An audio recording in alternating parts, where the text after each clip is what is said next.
I have a confession to make.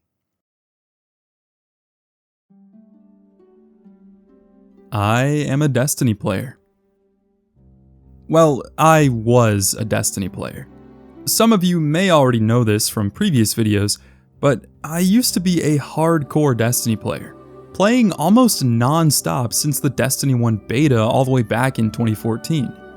I played every single expansion upon release, grinding every night to get the perfect roll on a weapon or prepping for the day 1 raid. I was lost in this world, this universe. The lore, the community, the close friends I met that I still play with to this day. But because of this, gaming started to change for me.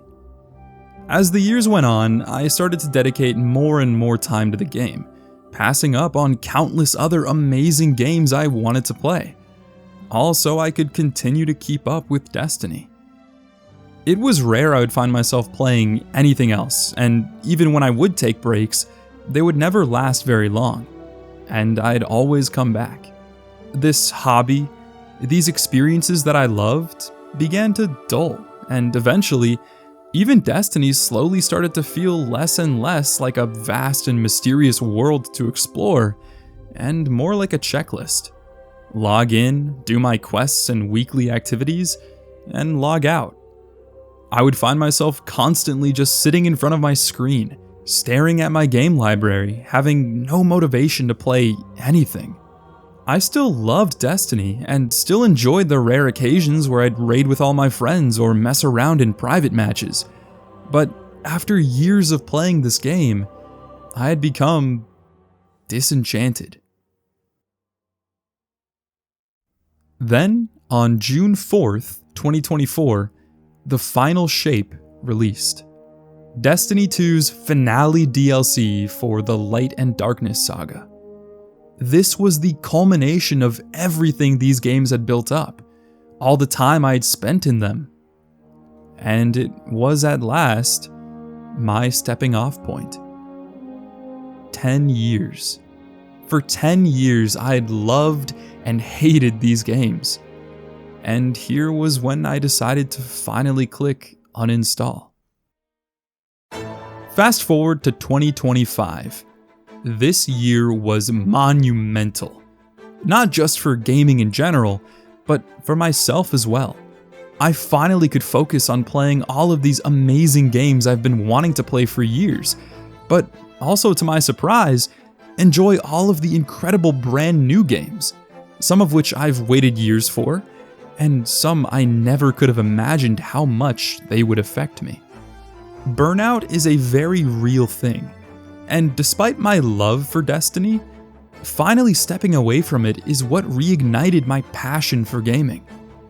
This year was the first time in a very long time that I truly felt like a gamer, able to experience so many brilliant works of art. So let's take a look back at one of the most important and memorable years of my life. Here are the best games I played in 2025. Usually, I'm not a fan of roguelikes. I love the feeling of progression, and so a genre designed around losing that progression and having to start from scratch is rarely something I enjoy. The only roguelike I've ever actually had fun with is Risk of Rain, and even then, I find it hard to keep going after 2 or 3 runs. Then, I played Megabonk. This is one of the most chaotic, unserious, and addicting games I've ever played. The way it plays is so simple, and that's why it's so fun. To be completely honest, there isn't a whole lot of skill needed to do well.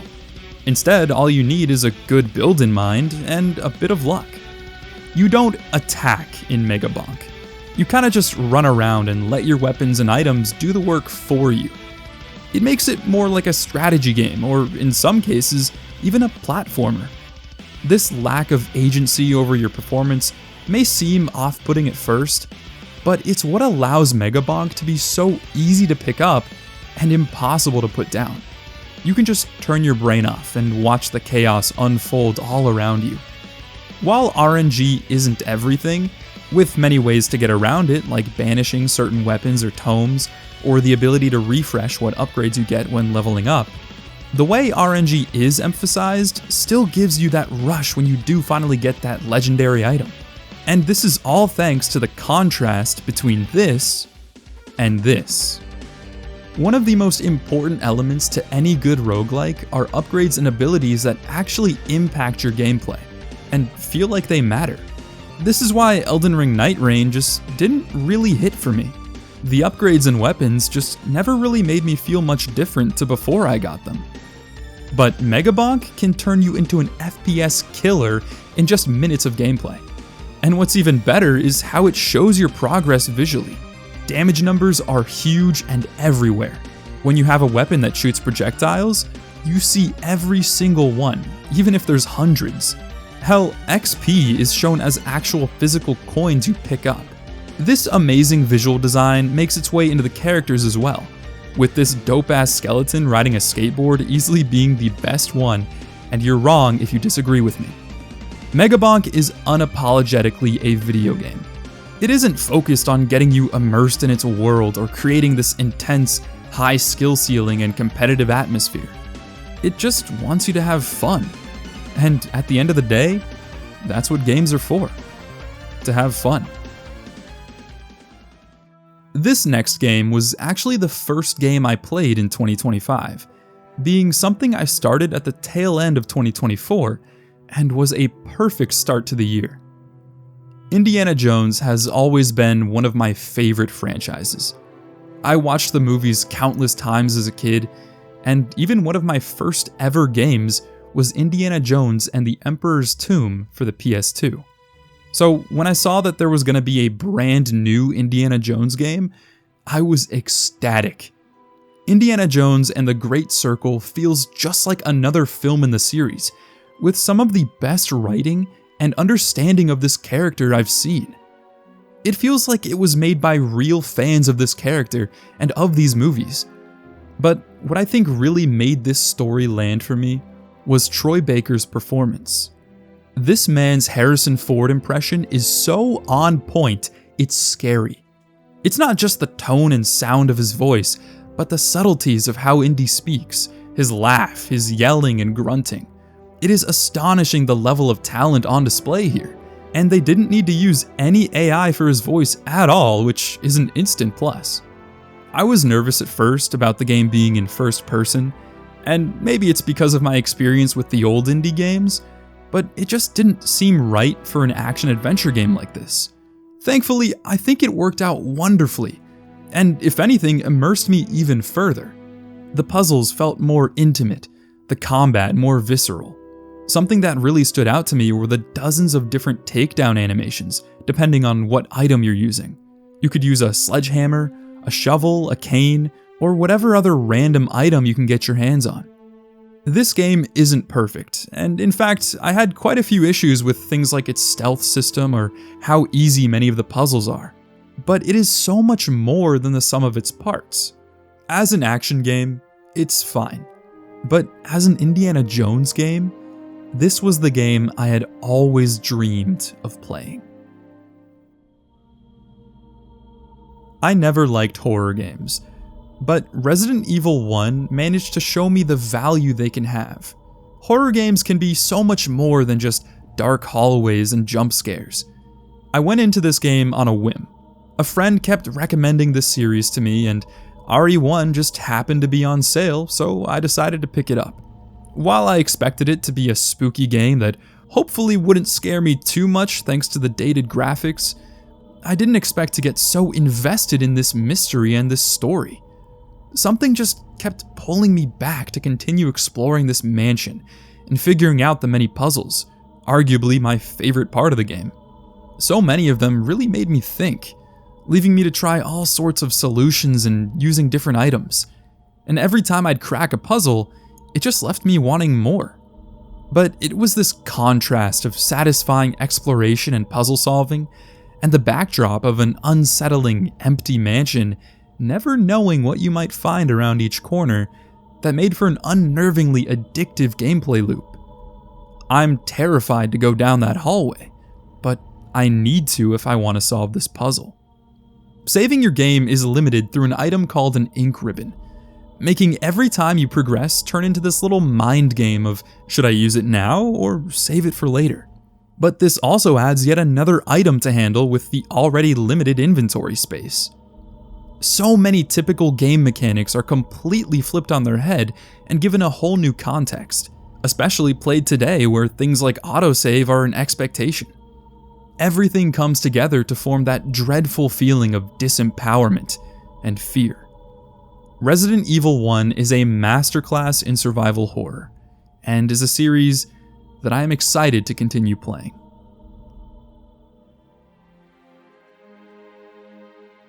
It started with Reach. That was the first Halo game I'd ever played. The day it came out, I stayed up all night with my uncle playing through the campaign, and it was an experience that would stick with me to this day. This world, the characters, the stakes, the realism, the story of Noble Team resonated with me in a way I never truly understood until I was older. It was a story of tragedy, of war, and the cost of it. But despite the game's somber tone and painful ending, there was always that glimmer of hope. I don't really remember a time without Halo. Even before I had played Reach, I'd always known what Spartans were, the Covenant, and who Master Chief was. I was born a year after Halo 1 came out, so the impact of these games were a constant throughout my childhood. Everyone had heard the name Halo. Everyone had experienced Master Chief's story. But as for myself, I never owned a Halo game before Reach. I often wished I was born just a few years earlier so that I could have played those games. I never got the chance to be a part of this culture, this monumental step in gaming that was the Halo franchise. It had been all around me, and did even make its way into my hands when I'd play the occasional multiplayer match at a friend's house. But those moments were always fleeting. For the most part, I missed out on these games. I missed out on Halo. I even played Halo 4 when it released, getting to finally step into the shoes of Master Chief after Reach. But there was always this gap missing. This void. I still didn't know what Noble Team died for, what happened next. And after over a decade since Reach, it was finally time for me to finish the fight. 2025 was the year I finally played both Halo 2 and 3, having played Combat Evolved just a year prior. In spirit, this spot is for the entire trilogy. But Halo 3 was the game that spoke to me the most. Maybe it was the immense scale and magnitude of the levels and its story. Maybe it was the emotional and powerful score, making every bit of this unfamiliar and alien universe feel so potent and human. But I think more than anything else, this was the finale, the close, the end of not just Chief's story, but of mine.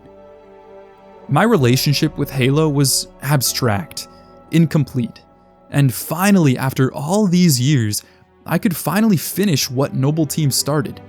I could finally make their sacrifices mean something. Each of the original Halo games have their merits, and each their faults. But this is Halo. These are some of the greatest shooters ever made. And even after almost 20 years, they are still a fight worth finishing.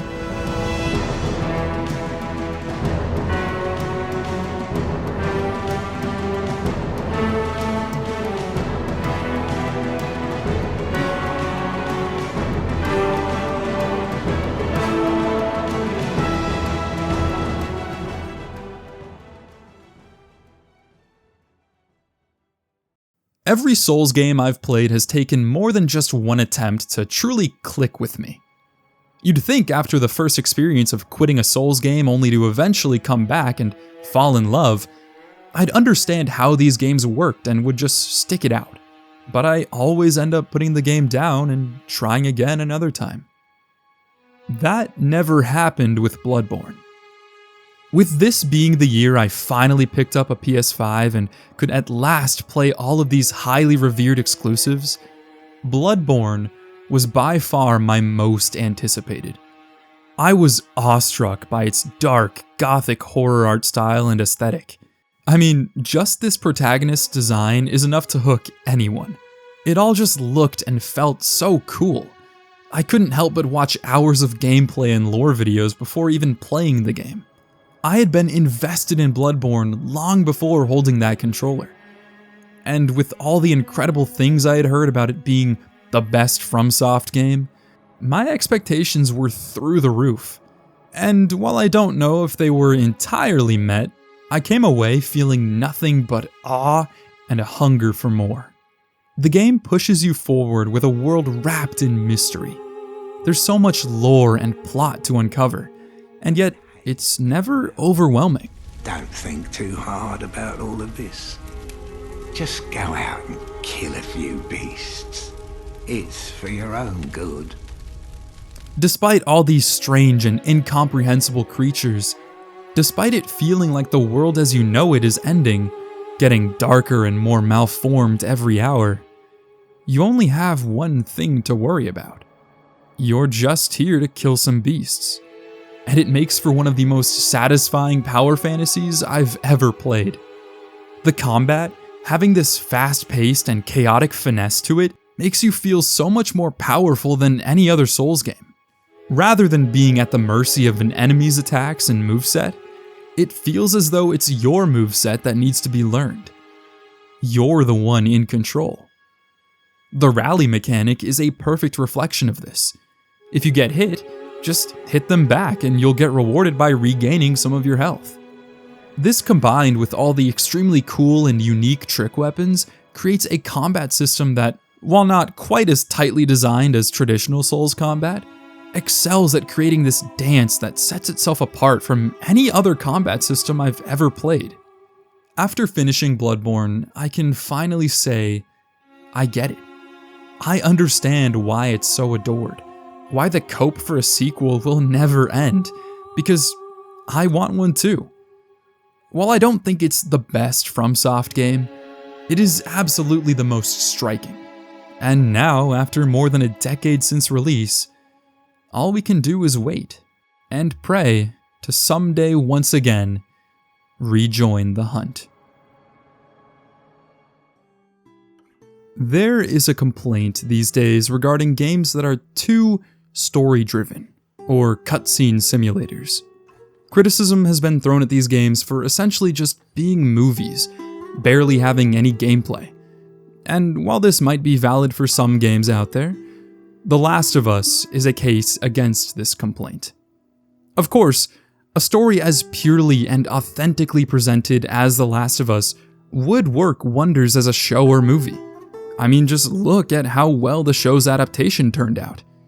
At least the first season. They really dropped the ball for season 2. But it was never a question of if this kind of game could work as a show. It was how telling this story through the lens of a game can make it better.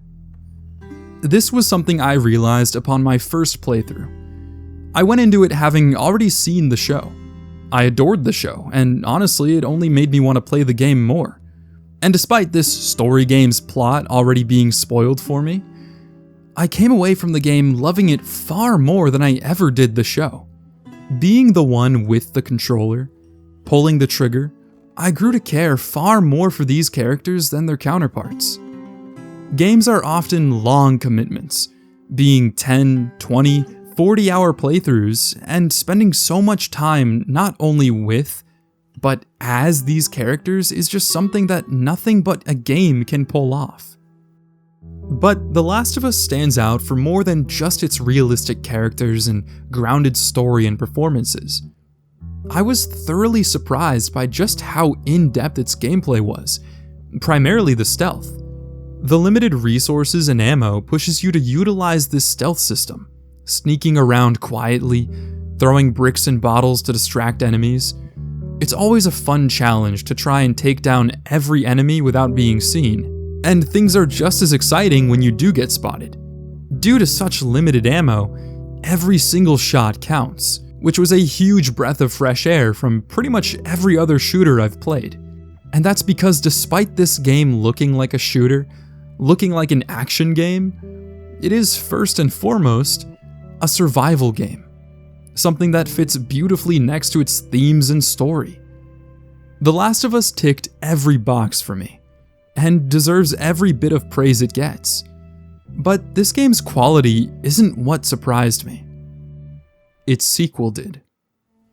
Initially, I was gonna have both games share a spot on this list, but each of them is so different from one another. Their relationship being so divisive, I had to separate them. Despite many disliking this game, despite its flaws, no other game has made me feel such raw emotion as The Last of Us Part 2. Maybe it was because I played Part 1 after watching the show, and so its story wasn't quite as shocking or impactful. Maybe it was simply Part 2's incredibly radical story. But this game left such an impact on me that I simply have to put it in front of Part 1 on this list. Gameplay-wise, the combat is a plain upgrade. More traps, more weapons. Encounters are larger and more complex, with dozens of different approaches to each fight. Even the exploration feels more dynamic, with different branching pathways that can feel as though you're going off the beaten path, only for them to funnel you right back to where you need to be. But for the game's story, there's a reason I put the first game on this list too. These games work in tandem. Part 2's story only works because of the characters it built up in Part 1. And that is what I think is this game's greatest strength. Character. Characters that influence the story, not a story that influences them. Everything feels natural, and the plot unfolds in really the only way that it could. By the end of it, Ellie became more real of a character than any portrayed in the show. And it's thanks to this story being a video game. Is Part 1 a better game than Part 2? Maybe. But my experience with Part 2, the way I felt after putting that controller down, is something I will never forget.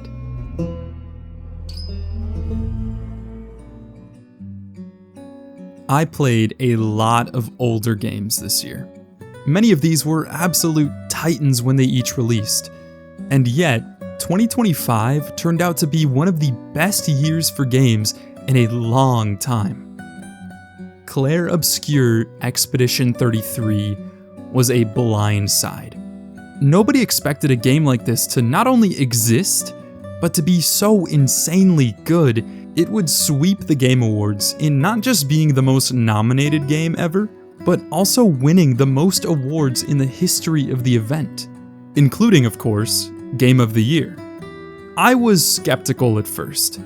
I didn't play the game until after the Game Awards, and while I had heard plenty of praise for it beforehand, I didn't expect it to become one of my favorite games of all time. Every detail of this game is made with such passion, such love. It's like I could feel all of the developers' excitement and joy they had while making the game. Like finally this ocean of ideas and artistry and imagination could finally be given form. And that is essentially what this game is.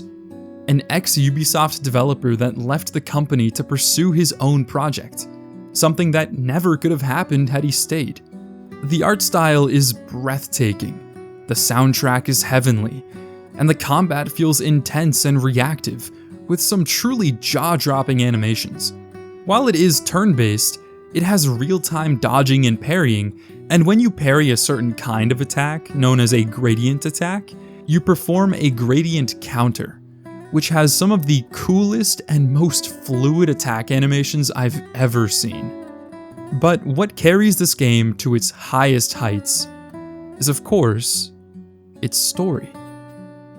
For the same reason games like The Last of Us work, Clair Obscur has characters that feel real. They all talk like regular people. They act as if they actually know each other, like they each have their own history because, well, they do.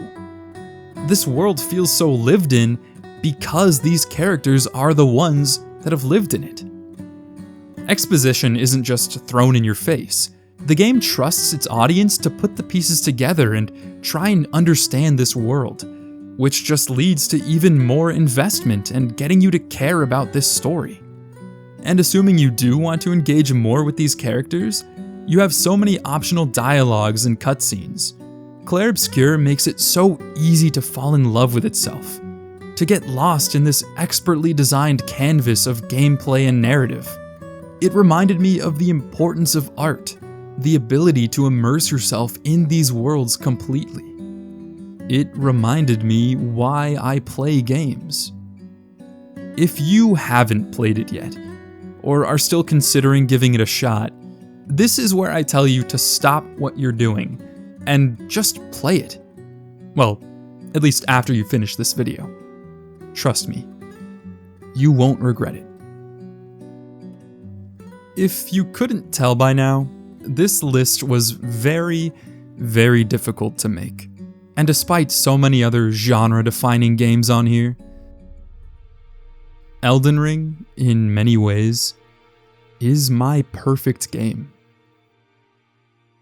Thrilling, challenging Souls combat, endless and deep cryptic lore to uncover, and a beautiful, dreamlike world at my fingertips. If there was one word I had to use to describe this game, it would be giant. Yes, of course, because there are giants in the game, but also because of the sheer amount of game there is.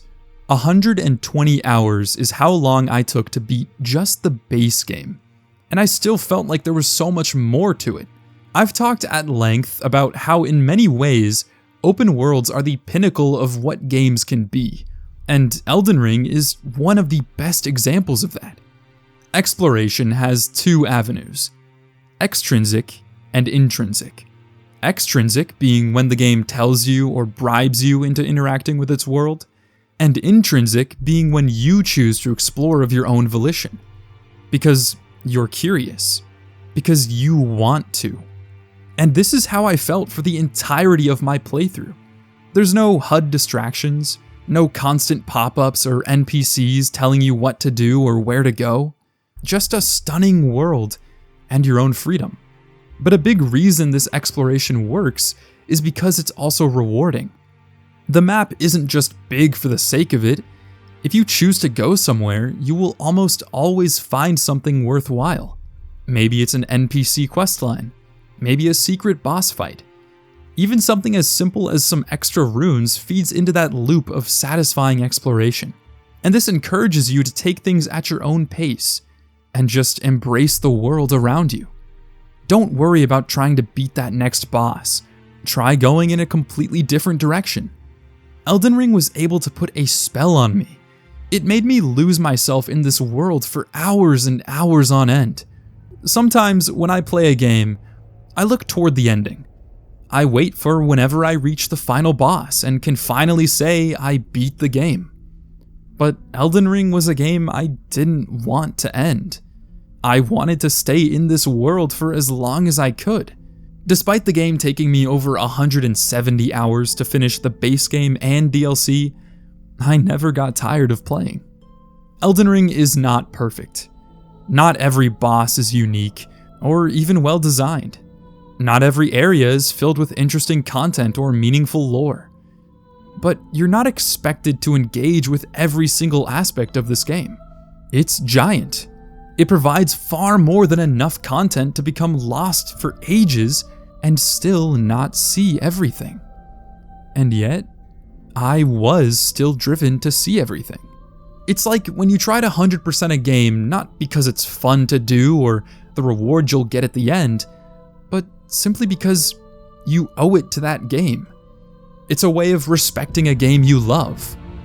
Elden Ring is one of those once-in-a-decade titles that will not just be remembered, but will continue to live on through its influence and through the care, passion, and vision it took to create this world.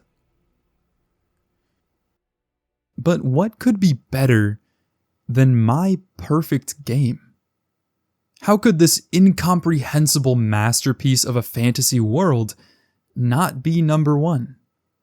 In truth, Elden Ring was my number one when I began this list. But after rewrite after rewrite, wrestling with it in my head over and over, I finally came to a decision. In 2025, I played more games than any other year in my life.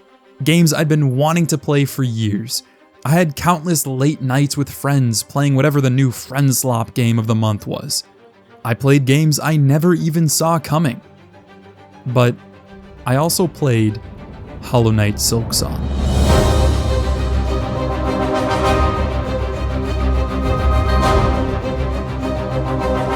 The day it came out, it took me over 2 hours just to buy the damn game. This wasn't just my most anticipated game of all time, but it seemed like the whole world had been waiting, and it honestly didn't feel real to finally have it. When I first played Hollow Knight, it showed me that games too can be art. Games up until that point for me were just entertainment, a reason to play with friends, a creative outlet, or just to have fun. But I don't think I ever truly realized the value and potential that games can have until Hollow Knight. So Silksong then became this shining beacon at the end of the tunnel, and I was desperate to reach it. I wanted to experience the wonders of this world one more time. To wait for a game for so long, to build up this idea of it in your head, it's almost a surefire way to be disappointed. And yet, somehow, Silksong exceeded my expectations. Every moment exploring Farloom, meeting the NPCs, fighting the absolutely brutal bosses, suffering through the many jumping puzzles that forced me to use the diagonal pogo, I loved it all. The first thing that really drew me into Hollow Knight all those years ago was its beautifully unique art style. The hand-drawn environments, the dark, distinct atmosphere. There just wasn't anything else like it. And Silksong takes that even further. Every location has a background full of depth and detail. The designs and animation of the countless bugs and bosses are striking and fluent. It's amazing just how immersive it can feel, how much life there is in this 2D world. It still looks like Hollow Knight, still feels like Hollow Knight, and yet Farloom carries its own identity. The industrial bronze architecture and the endless sea of bells scattered all throughout makes this land feel connected, despite so many different biomes and landscapes. Every single time I thought I'd explored everything, somehow I'd happen upon an entirely new area. So many locations, so many bosses, so much wonderful art, so much breathtaking music. Silksong has everything, and it's all designed so thoughtfully, so intelligently. Unlike Elden Ring, you are meant to experience everything this game has to offer. You are meant to see every inch of this downcast kingdom. Because why wouldn't you in a game this genuine? A game that took so long to come out because the developers were simply having too much fun making it. But none of this surprised me. I had faith that this game would turn out this way. I expected Silksong to be a perfect sequel. What I didn't expect was a story and theme so meaningful, so powerful, and so important to me personally. Hornet's story is a story of identity, of learning to not just let fate decide your future, but to choose your own path, to fight for the future you want, for the world you want to live in. Silksong is my perfect sequel, my perfect game, not just because of its brilliant design, but because of what it represents. Hollow Knight showed me that games are art. Silksong showed me what art can do.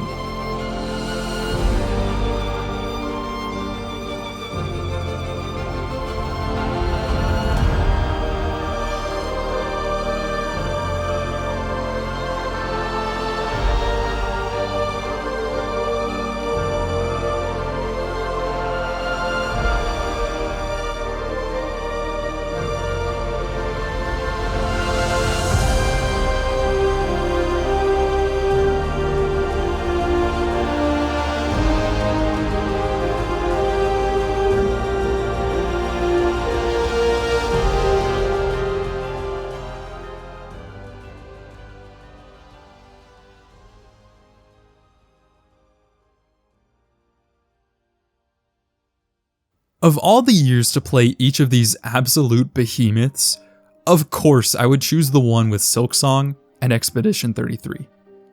2025 was a landmark year for this hobby we all love. There were tons of fantastic games to come out that unfortunately didn't make this list. Games I had a blast playing, some games I just didn't play enough of, and some games I didn't play at all.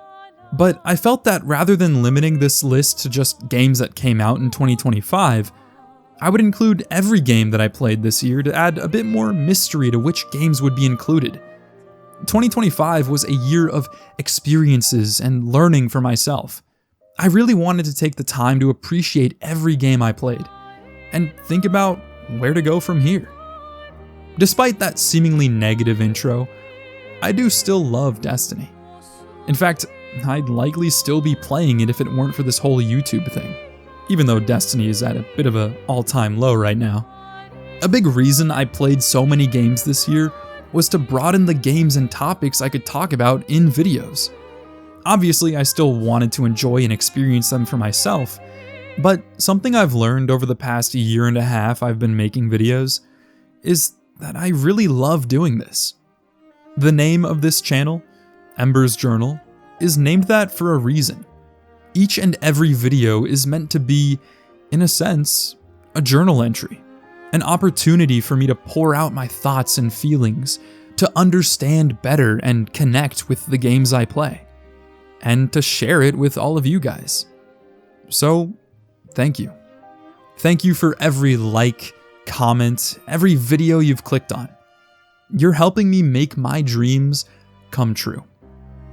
So here's to 2026, and another year of amazing games.